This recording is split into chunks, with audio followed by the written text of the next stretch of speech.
Tanya van Cuylenborg, a free-spirited and adventurous young woman, was born on March 7, 1969 in Saanich, British Columbia, Canada.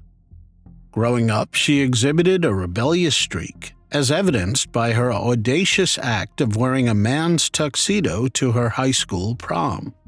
An early glimpse into her independent and unconventional nature. Tanya's passion for exploration and curiosity about the world were evident in her decision to embark on a trip across Europe with her best friend, May Robeson, shortly before meeting her eventual boyfriend, Jay Cook.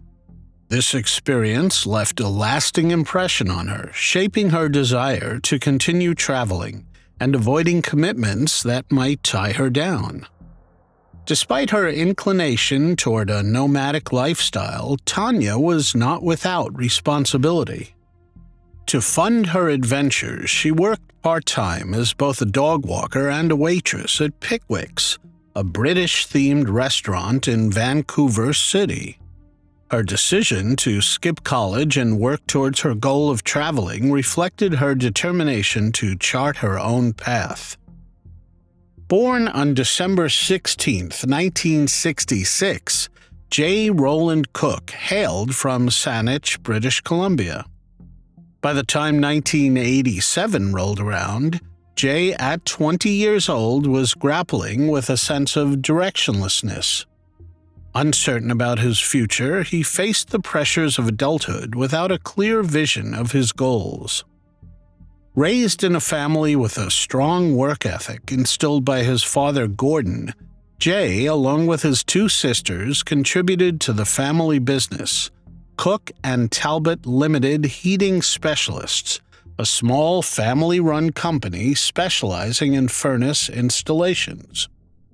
Although Jay was contemplating a shift toward marine biology, he engaged in the family business to occupy his time. Jay's reputation as a responsible and reliable individual stretched back to his high school days. At social gatherings, he demonstrated his caring nature by intervening when a friend faced potential harm due to excessive drinking. He once abandoned his job at a pizza parlor to cycle through rain for 3 hours to join friends, showcasing his spontaneous and lively side. Jay's life took a significant turn when he met Tanya through a mutual friend in July of the same year. Tanya was drawn to Jay's caring and responsible demeanor, and their relationship quickly blossomed. Despite uncertainties about his own future, Jay's willingness to take on challenges and his dynamic personality endeared him to those around him. Tanya and Jay's relationship, though relatively short-lived, was marked by a sense of adventure. Tanya's initial hesitance towards settling down was juxtaposed with Jay's eagerness to carve out a future together. Their decision to embark on a work-related trip to Seattle reflected not only their commitment to each other, but also their shared enthusiasm for new experiences. Unfortunately, this trip would take a dark turn that would cost both Tanya and Jay their lives. The plan involved a scenic route starting with a ferry from Victoria to Port Angeles, Washington, followed by a drive through various highways to eventually reach Seattle. Initially, Tanya tried to invite her best friend May to join them on the trip, but May had to decline due to illness. Reflecting later, May could not shake off the guilt, wondering if her presence might have altered the tragic events that unfolded. The young couple embarked on their journey on November 18, 1987, in Jay's father's 1977 Ford Club van. The purpose of the trip was for Jay to pick up the furnace from a supplier in Seattle. Despite a minor detour and a missed turnoff, the first leg of their journey seemed uneventful. However, the last confirmed sighting of Jay and Tanya was at a ferry terminal in Bremerton at 10:16 p.m., where they purchased a ticket to Seattle. The following morning, when the supplier waited in vain for them to collect the furnace, concerns set in. The Van Cuylenborgs and Cooks, both families linked by the missing couple, reported them missing on November 20th. Despite mounting worry, law enforcement hesitated to open a full-scale investigation, citing the lack of evidence of foul play. As the families anxiously waited, Bill Van Cuylenborg, a lawyer, took matters into his own hands. Frustrated by the lack of progress, he organized a helicopter search, but the vastness of Washington state thwarted his efforts. On November 24th, a devastating discovery was made when Tanya's half-naked body was found in a ditch near Parson Creek Road in Skagit County. She had been assaulted and bound with plastic ties and an execution-style shot in the head. Tanya's father, Bill Van Cuylenborg, was called in to identify his daughter. Following the gruesome discovery of Tanya Van Cuylenborg's lifeless body near Parson Creek Road, investigators uncovered several crucial pieces of evidence that further deepened the mystery and horror surrounding the case. A bartender at Essie's Tavern in Bellingham reported finding Tanya's wallet and a set of keys behind the bar. Initially considered lost property, the bartender's realization, prompted by news of Tanya's case, led to him contacting the police. The wallet's contents were identified as belonging to Tanya, sparking a closer examination of the area. As investigators delved into the surroundings, additional clues began to surface. Zip ties similar to the ones used to bind Tanya were discovered, linking the crime scene to the one at Essie's Tavern. This detail suggested a potential connection between the location where her belongings were found and her slaying. The investigation took a pivotal turn when the team located a van matching the description given by Bill Van Cuylenborg. Jay Cook had been driving this van, and it was found in proximity to Tanya's body. Upon inspection, the inside of the van revealed a grim reality. It was covered in blood belonging to both Tanya and Jay. The state of the van, coupled with the blood evidence, raised immediate concerns about Jay's well-being. Initially considered a potential suspect due to his unknown whereabouts, Jay Cook was now viewed as another victim. The evidence strongly suggested that he too had met a tragic end, dispelling earlier suspicions that he was involved and perhaps responsible for what had happened to Tanya. On November 26th, a man named Scott Walker stumbled upon Jay Cook's lifeless body during a hunting trip in Snohomish County, just 50 miles from where Tanya had been found. If Tanya's crime scene had been gruesome, Jay's discovery was arguably even more chilling. The scene was grim, with dog collars and twine tightly wound around Jay's neck. Disturbingly, tissues and a pack of cigarettes had been shoved down his throat, causing asphyxiation. Severe head wounds and bloodstains on his clothes suggested he had been subjected to brutal violence, possibly even torture.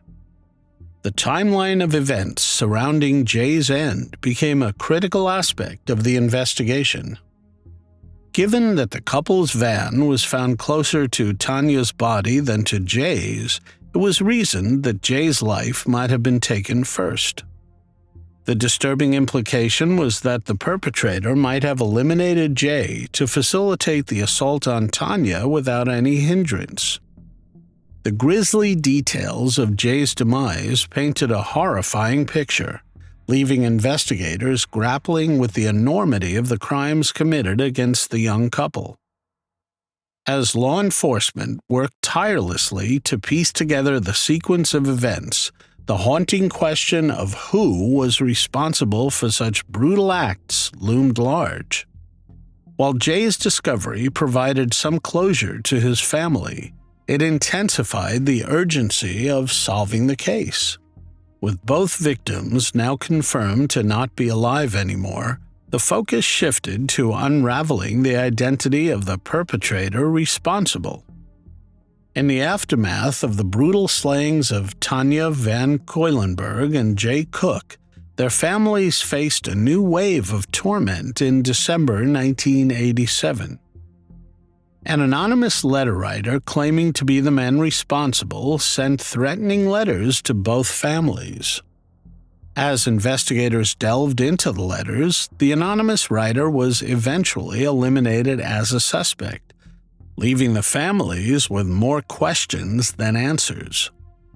Detective Jim Scharf, deeply affected by the heinous nature of the unsolved case, played a pivotal role in seeking justice. In 1995, he helped form a cold case team, and the case of Tanya and Jay became one of their earliest assignments. The quest for answers took a significant turn in May 2003 when investigators examined the van belonging to the victims. Among the critical pieces of evidence found were Tanya's black pants, on which male DNA was discovered. The DNA did not match Jay Cook. This unidentified DNA, labeled Individual A, became a crucial focus for investigators. Despite uploading the profile to CODIS, the FBI's National Offender Database, in 2003, there were no hits, leaving the case in a frustrating standstill. Over the years, Detective Scharf faced numerous theories and false leads, with over 200 names crossing his desk. In 2015, a woman named Chelsea Rustard, who was unrelated to the victims, uploaded her DNA to a public database to explore her family tree. Little did she know that her DNA would become a crucial piece in unlocking the mystery of what had happened to Tanya and Jay. The breakthrough finally came on April 25, 2018. Inspired by the Golden State offender's arrest, Detective Scharf, eager to leverage the same technology, collaborated with Parabon Nanolabs and genetic genealogist C.C. Moore. Individual A's DNA was uploaded to GED Match, and within hours, Moore identified second cousins, enabling her to construct a detailed family tree.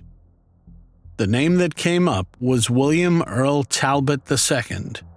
To confirm the match, investigators trailed Talbot, a trucker, until they were able to retrieve a discarded paper coffee cup. Forensic scientist Lisa Collins subsequently confirmed the match between the DNA on Talbot's cup and individual A. On May 17, 2018, after over 3 decades of searching for answers, William Earl Talbot II was arrested. The families of Tanya van Cuylenborg and Jay Cook, who had endured years of uncertainty, were notified of this significant development. For Detective Scharf, it was a momentous occasion, bringing a sense of closure and justice to one of the most perplexing unsolved cases he had encountered. In June 2019, William Earl Talbot II was convicted and sentenced to life imprisonment without parole for taking the lives of Tanya van Cuylenborg and Jay Cook. However, on December 7, 2021, an appellate court overturned the conviction due to juror bias. This decision led to the possibility of a second trial. On December 22, 2022, the appellate court rejected the notion of a retrial. Nevertheless, the Washington State Supreme Court stepped in on the same date, reinstating the guilty verdict. The court emphasized the defense's choice not to use peremptory challenges to dismiss the juror in question. As of December 22, 2022, Talbot remains in custody.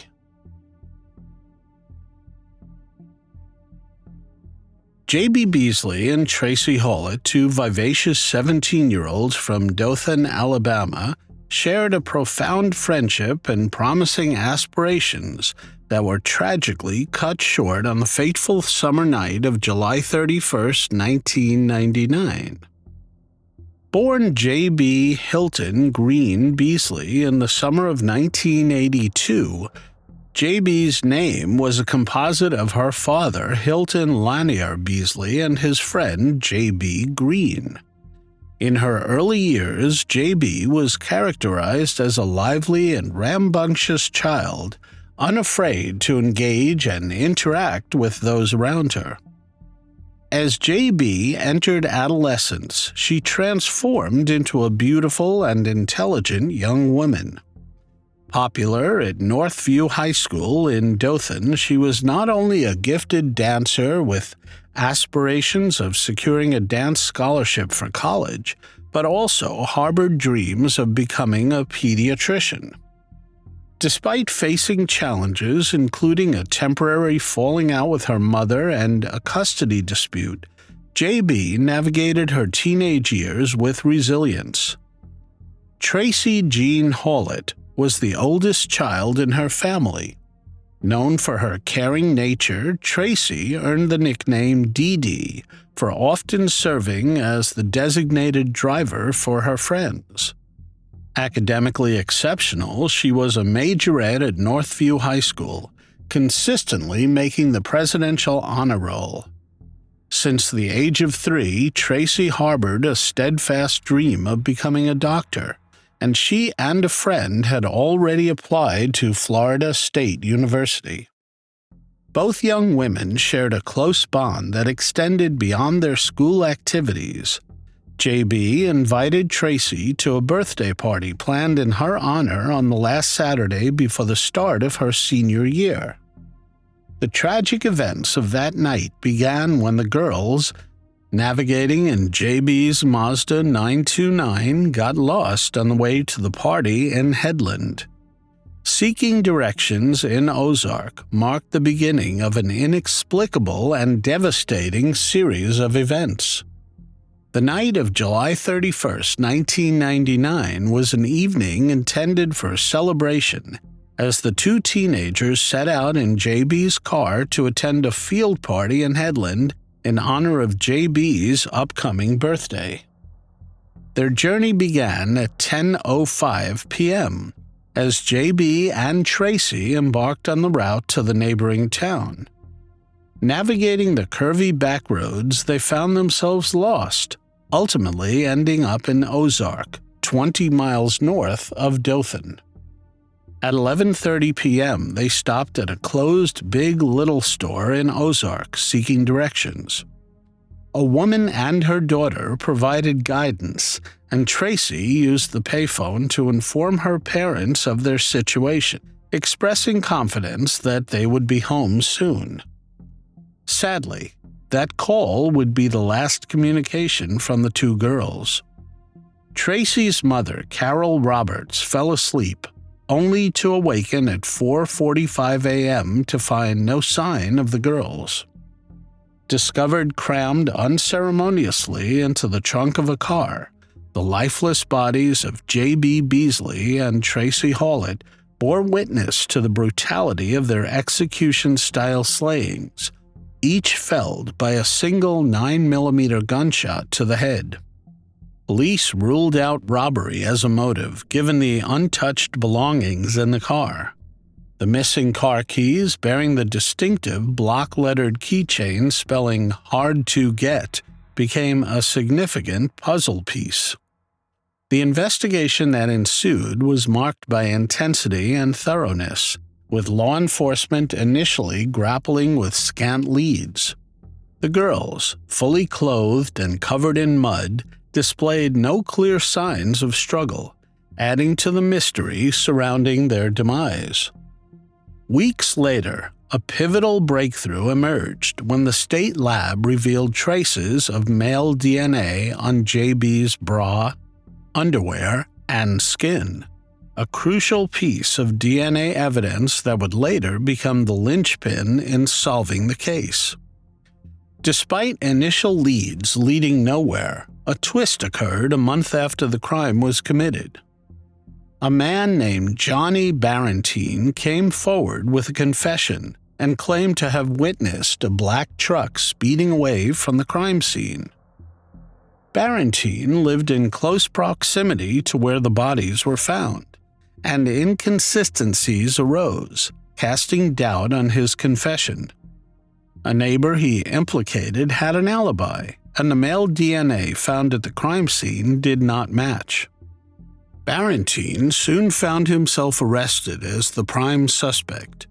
He would later tell a grand jury that he fabricated the entire thing to get the reward money. The case stagnated for 2 decades, with various speculations circulating about the perpetrators. In 2018, spurred by the success in capturing the Golden State offender, investigators renewed their efforts. The evidence was submitted to Parabon Nanolabs, leading to the development of a genetic profile and a groundbreaking identification. Ozark Chief of Police Marlos Walker found himself in a pivotal moment when he decided to submit the collected evidence from the crime scene of J.B. Beasley and Tracie Hawlett to Parabon Nanolabs, a Virginia-based forensic technology company. The objective was clear: find the suspect responsible for the case that had haunted the community since July 31, 1999. Utilizing advanced genetic analysis, Parabon Nanolabs developed a comprehensive genetic profile and employed the public DNA database GED Match to trace family connections leading to a potential suspect. Months later, the breakthrough came. A match was found. The name attached to the DNA profile was none other than 45-year-old Coley McCraney, a revelation that added a layer of complexity to the case. Strikingly, Police Chief Marlos Walker recognized the name from his high school days, a former classmate with whom he had shared the basketball court. On March 17, 2019, the culmination of the investigation led to McCraney's arrest during a routine traffic stop. The shocking twist lay in the fact that, for all appearances, McCraney had led a quiet and unassuming life. A truck driver with a brief military stint and a role as a bishop in a local church, he seemed worlds away from the heinous crimes with which he was charged. The anticipated trial faced its own set of challenges. Originally scheduled for September 2020, the onset of the global pandemic forced a delay. The ensuing months brought additional heartache for the families, as the trial, scheduled for August 2022, was hindered by a lack of suitable jurors. The setback intensified the emotional burden carried by those seeking justice for JB and Tracie. Finally, on April 17, 2023, at the Dale County Courthouse, the trial commenced. The courtroom witnessed a procession of forensic scientists offering crucial testimony. Among the damning evidence was a revelation from a forensic scientist who confirmed the presence of McCraney's DNA in Beasley's body that was collected in 1999, leaving no room for doubt regarding the perpetrator's guilt. McCraney, who had steadfastly maintained his innocence since his arrest, underwent a surprising transformation during the trial. In a turn of events, he presented a different version of the night's events. He testified that he and J.B. Beasley had arranged to meet at an Ozark gas station at 10 p.m. on July 31, 1999, a claim that contradicted the prosecution's narrative. According to McCraney, Beasley failed to appear at the designated meeting spot, leading him to encounter her and Tracie Hawlett later that night when they were lost. Offering assistance, he proposed to guide them back to Highway 231, leading to an unexpected scenario. McCraney's testimony described consensual intercourse between him and Beasley inside his long-haul truck, while Tracie remained in the car. This account sharply contrasted with the state's theory, alleging that McCraney had threatened the girls with a 9mm handgun, leading them into a marshy area where he allegedly assaulted Beasley before executing both girls and concealing their bodies in the car trunk. Despite the conflicting narratives, the jury, after brief deliberation, reached a verdict on April 26, 2023. Coley McCraney was found guilty of all the charges against him. The swift decision led to a life sentence without the possibility of parole. As McCraney heard his fate, he was placed in handcuffs and escorted out of the courtroom, closing a chapter in the prolonged saga of J.B. Beasley and Tracie Hawlett's tragic demises. In the vibrant community of College Station, Texas, Virginia Ginger Freeman, a 40-year-old wife, mother, and dedicated real estate agent, was known for her energetic personality and strong ties to her community. However, the tranquility of this tight-knit town was shattered on December 1, 1981, when Virginia's life took a tragic turn. Virginia's usual routine of showing a vacant Brazos County residence to a potential buyer ended in a horrifying discovery for her husband, Charles Freeman. Concerned when Virginia failed to return home from work, Charles found her lifeless body in the vacant property. The scene was marked by extreme violence, with signs of head trauma and stabbing to the neck. It was a crime that investigators would later describe as an act using excessive force, emphasizing the brutality inflicted upon this unsuspecting woman. The investigation commenced with Charles Freeman as a primary focus, a routine step in such cases. However, thorough examination ruled out any indications of trouble within the marriage, and Charles provided a solid alibi, eliminating him as a suspect. Early leads emerged when a local brick mason reported seeing a man and a vehicle near the crime scene, prompting forensic hypnosis to generate a composite sketch and a partial license plate. Unfortunately, this avenue yielded no firm leads.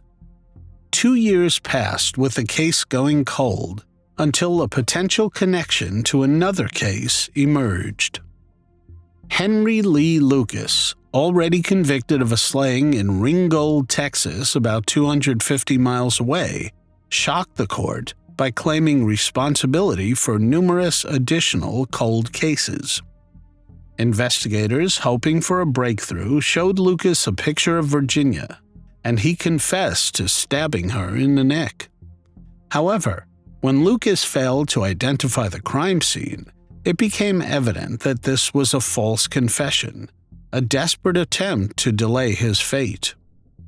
The case remained stagnant until 1997, when advances in DNA technology provided a glimmer of hope.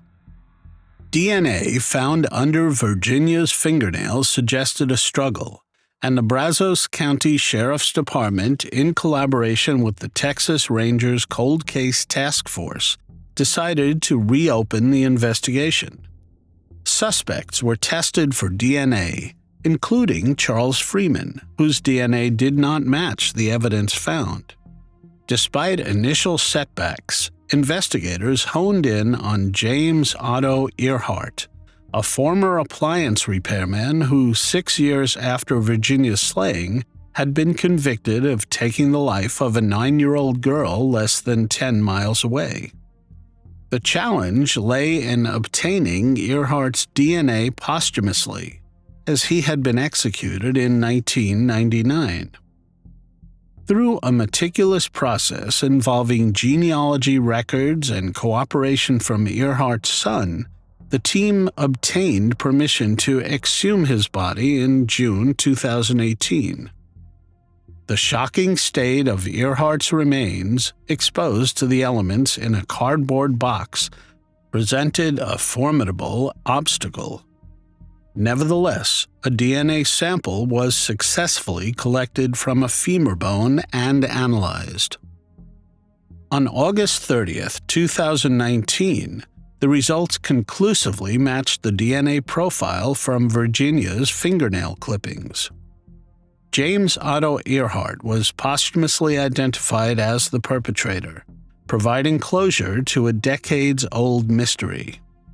While Charles Freeman did not live to witness justice being served, his children found solace in the resolution of their mother's case. The investigators, despite their regret at being unable to apprehend Earhart, celebrated the closure of a case that had haunted the community for nearly 4 decades. The journey from a brutal slaying to posthumous conviction showcased the tenacity of law enforcement and the evolving role of forensic technology in solving cold cases.